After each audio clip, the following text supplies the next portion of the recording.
अमरीकी central command के सरबराह की जानिब से कांग्रेस के अंदर एक बयान दिया गया। ये सादा सी ब्रीफिंग थी, लेकिन इस ब्रीफिंग के बाद अमेरिका, इसराइल समेत उनके दीगर जो इत्तेहादी हैं उनकी नींदें हराम हो चुकी हैं। ये बयान क्या था और इसके निकात क्या थे, ये जानेंगे आज की वीडियो में। मेरा नाम है इरफान मलिक और आप देख रहे हैं 24 न्यूज़ का डिजिटल प्लेटफॉर्म। अमेरिका और ईरान के दरमियान जो हालिया कशीदगी है, इसके दौरान आपने बहुत से बयानात सुने होंगे जिसमें अमेरिका की जानिब से कहा गया कि मशरिक़ वस्ता के अंदर अपना एक बहरी बेड़ा भेजा जा चुका है, जबकि दूसरा बहरी बेड़ा भेजने की तैयारियां की जा रही हैं। इसी तरह ईरान की जानिब से भी उनके वज़ारत ख़ारजा की जानिब से जो बयान दिया गया था उसमें कहा गया था कि ईरान अपने मुज़ाकरात के लिए तो तैयार है, जो ओमान में हो रहे हैं उनके लिए तो तैयार है, लेकिन उसके साथ साथ वो अपने जो मिसाइल प्रोग्राम है उसके ऊपर किसी किस्म का समझौता नहीं करेगा। इसी हवाले से अमरीकी सेंट्रल कमांड की जानिब से कांग्रेस में एक ब्रीफिंग दी गई। उसमें बताया गया कि ईरान के ऊपर जितना इस वक्त अमरीका की जानिब से दबाव डाला जा रहा है, जो उनके ऊपर पाबंदियाँ लगाई जा रही हैं और उसके साथ साथ इलाकाई और जो माशी तौर के ऊपर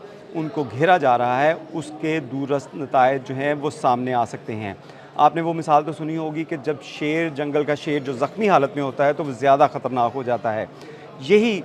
जो बयान था वो अमरीकी सेंट्रल कमांड के सरबराह की जानिब से कांग्रेस में दिया गया और उसके मफ़हूम हम ये ले सकते हैं कि उसमें बताया गया कि अमरीका का जो दबाव है ईरान के ऊपर, इसके जो नतायज हैं वो काफ़ी गंभीर हो सकते हैं, क्योंकि ईरान के पास अफजूदगी तो वो ऑलरेडी कर रहा है, लेकिन उसके साथ साथ वो जोहरी हथियार इस्तेमाल करने का भी अंदिया दिया जा रहा है। इस हवाले से आपको बताएं कि कांग्रेस के जो अमरीकी सेंट्रल कमांड के सरबराह हैं उनकी जानिब से जब ये बयान दिया गया तो उसके बाद स्ट्रेटजिक तौर के ऊपर मुख्तलिफ जहाँ पे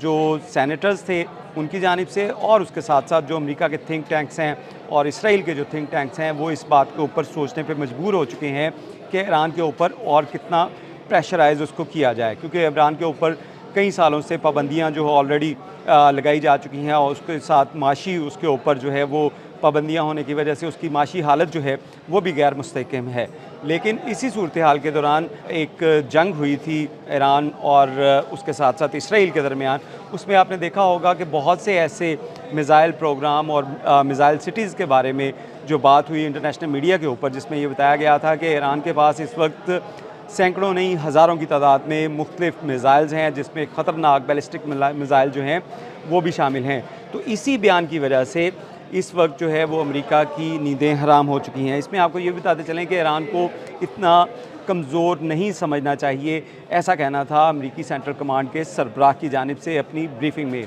बज़ाहिर तो ये एक सादा सी ब्रीफिंग थी, लेकिन जो माहिरीन हैं उनकी जानिब से बताया गया है कि ये एक अंदिया दिया गया है सेनेट को। जो सेनेट के अंदर जो बयान दिया गया उसमें ये चीज़ें जो हैं वो डिस्कस की गई कि ये ईरान के पास आखिरी कार्ड हो सकता है जोहरी हथियार के इस्तेमाल का। लेकिन इसके साथ साथ दूसरी जानिब अगर देखा जाए तो जो खित्ता है,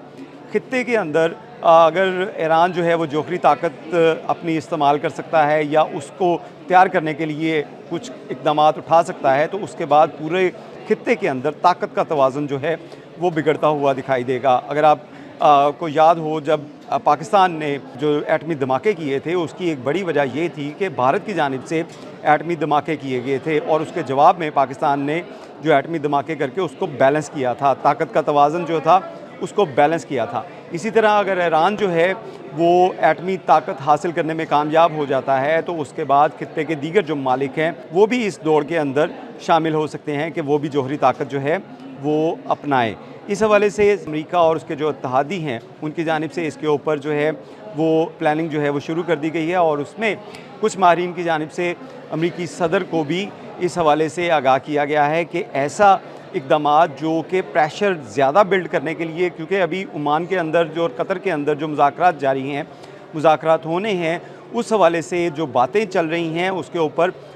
कुछ माहिरीन की ये भी राय है कि अभी मुज़ाकरात के दौरान जो अमेरिका की जानिब से पहला एक बहरी बेड़ा भेजा गया था और उसके बाद अब दूसरा बहरी बेड़ा भेजने के बारे में बातें की जा रही हैं। अल जज़ीरा की जानिब से भी रिपोर्ट किया गया और वाशिंगटन पोस्ट की जानिब से भी इसके ऊपर रिपोर्ट किया गया कि दूसरा बहरी बेड़ा जो है उसको भी भिजवाए जाने के लिए तैयारियां की जा रही हैं। तो इस तमाम सूरत हाल के अंदर अमेरिका को ये भी बावर करवाया जा रहा है कि ज़्यादा प्रेशर अगर डाला गया मुज़ाकरात के कामयाब बनाने के नाम के ऊपर तो इसका एक लास्ट सलूशन ये भी निकल सकता है कि अगर ईरान वो ज़ख्मी शेर बन गया जिसको हर तरफ से घेर लिया जाए, तो उसके बाद उससे आप ये तवक्का कर सकते हैं कि वो या तो जौहरी ताकत इस्तेमाल कर सकता है या उसको हासिल करने के लिए तमाम तर जो पाबंदियाँ हैं उसको बलाए ताक रखते हुए इस चीज़ के ऊपर भी आ सकता है। तो इस हवाले से इस वक्त जो मौजूदा सिनेरियो है, जो मौजूदा सूरत हाल है, उसने अमेरिका की, इसराइल की और दीगर जो उनके इत्तेहादी हैं उनकी नींदें हराम कर दी हैं, क्योंकि ईरान के पास जो बैलिस्टिक मिज़ाइल हैं और उसके साथ साथ जो टेक्नोलॉजी उसके पास है, ड्रोन टेक्नोलॉजी, उसमें उसने काफ़ी महारत हासिल कर ली है और कई मिज़ाइल तो ऐसे हैं जिनकी रेंज जो है 2000 किलोमीटर से भी ज़ायद है। तो इस तरह जहाँ पे इसराइल टारगेट पे है ईरान के, वहीं पे दीगर जो मालिक हैं जो कि ज़्यादा प्रेशर उसके ऊपर डालने की कोशिश कर सकते हैं, या ऐसे मालिक जहाँ पे अमरीकी बेस कैंप हैं, अमरीकी हवाई अड्डे हैं या फ़ौजी अड्डे हैं, उनको भी टारगेट किया जा सकता है। तो इस तमाम सूरत हाल के बाद इस वक्त जो है वो तमाम तर कोशिशें ये की जा रही हैं कि अमरीका ईरान के ऊपर इतना ज़्यादा प्रेशर बिल्ड ना करे कि वो एक ज़ख्मी शेर की सूरत में हमला कर दे। बहुत शुक्रिया।